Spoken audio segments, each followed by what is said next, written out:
Good morning. This was Sunday. As you can see, I'm not at the gym, I'm at home.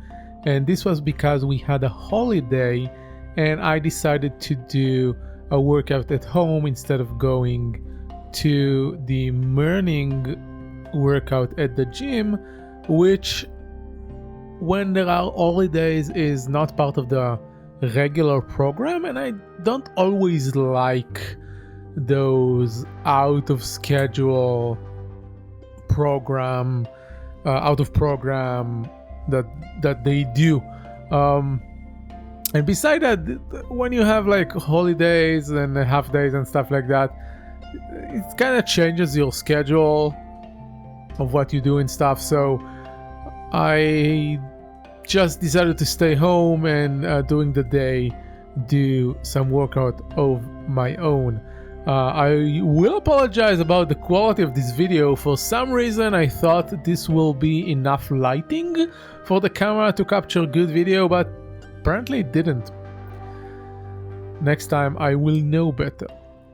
Another thing to consider, and I think you can see this when I'm doing those groiners here, is that this was smack down in the middle of my wrist pain, which has gone away by now. But if you watch the two previous videos about chest press and the RFA, you will know that I had a few weeks of wrist pain, and so this was the start of it. It was actually before those other videos, so I didn't know yet what to do.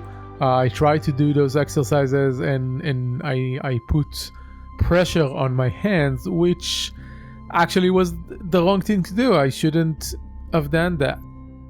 But later when I went to regular scheduled exercise workout, I talked with my coaches, I talked with my massage therapist, and we figured out how to solve everything. It was fine. So this was a full body exercise that I took from a few TikTok and YouTube channels. I modified the movement for what I'm familiar with and what equipment I have at home, which is just I have one dumbbell, one kettlebell, not very heavy one at that, and I have some resistance band. So most of it was body weight with a little extra weight just for good measure. This part was the warm-up, so basically I assume I don't need to mention this for most people watching, but you warm up the same areas or the same type of movement that you are going to do in the full exercise, usually with a bit of simpler movements and lower weight. So in this instance there is no lower weight, it's just the same kettlebell and body weight, but it is a thing for simpler movements than what you're doing in the full exercise. So I started with the resistance band and I warmed up my shoulders. I did some band passes back and forth, and then I did some again warming up for the shoulder, this time with push-ups. Yes, push-ups. Why am I thinking it was wrong? I did push-up to pikes. So again, warming up the upper body. Then I did some squats, warming up the lower body. Then I did those push presses, which is a full body movement. It is mostly arm muscle, but you add the pushes to it, and it adds a bit of support from the entire body. As you can see here, I'm trying to do inchworms, and my hand just in pain. I massaged it a bit and I tried again, I don't remember if I stuck to it. I hate inchworms in general. I really don't like this exercise. It's a mobility exercise. It's important, it's good. It helps you with your hip mobility and shoulder mobility and everything. And when you do it, you should keep your legs as straight as you can. But I can't keep my legs straight. I don't have that kind of mobility. So that leads to what you see here. So it just annoys to me.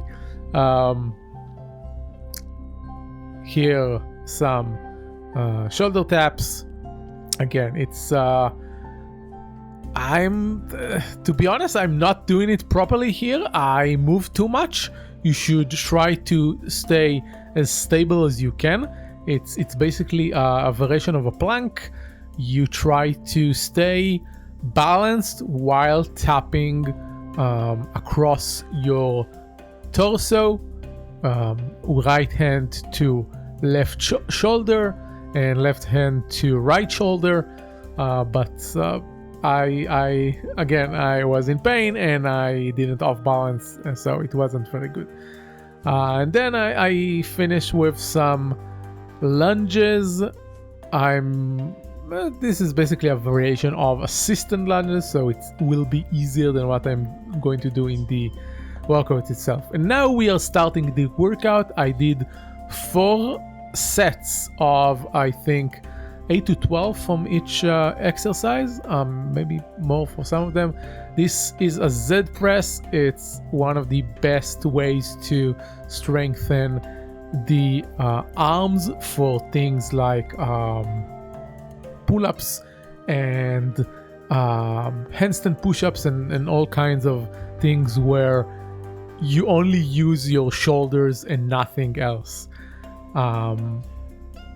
All the types of presses work on your shoulders and arm muscle, but when you take out of the equation the rest of your body, you get a better result for your for the muscles you're trying to focus on. So Z presses, you sit down, the Z comes from the shape of your arm when it's folded. This was floor to overhead with a knee drive. This is a full body movement. The weight here is negligible.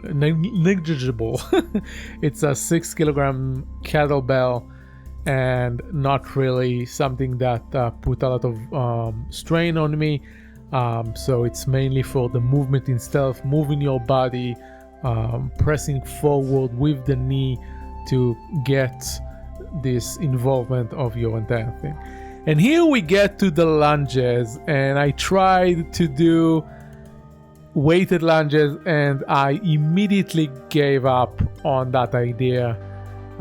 It wasn't going to work out, so I put the kettlebell away and I decided to do it without it. I did lunges to knee drive again, getting a bit more involved for the entire motion. Part of the idea of that you can do, if you are doing lower weight things, you can increase the complexity of the movements to achieve a better result. So I'm trying not to touch anything, not to assist myself in any way. Here I'm momentarily touch the sofa, but I try not to do that. I try to do it in a full range of motion and add a knee drive, and I did it eventually. Lunges is one of my weakest exercise in everything that I do. It just I'm really bad at in the getting to the ground part. I just collapse and it's annoying. And finish up with kettlebell chops, I think it's called. This is an ab exercise. So basically you keep yourself stable and you throw the kettlebell away but not really, and it engages your core, and I felt it really well the day after. In this case, the fact that I had a small kettlebell wasn't a deterrent. It was good. And then rest between sets. I did again 4 sets of 8 to 12 reps for each exercise, rest in between. And that was it. It wasn't as intense as the conditioning part that we do in CrossFit. I could have got somewhere, even at home. I could add jump rope, for example. I could do like 30-second jump rope at the beginning of sets, stuff like that. I could do more, just instead of doing sets, I could have done an AMRAP. So as many rounds as possible in that time. I did like 16-17 minutes all in all. I could increase the intensity if I wanted to, so that's something to consider. And that's all for this one. Thanks for watching. Subscribe. Bye.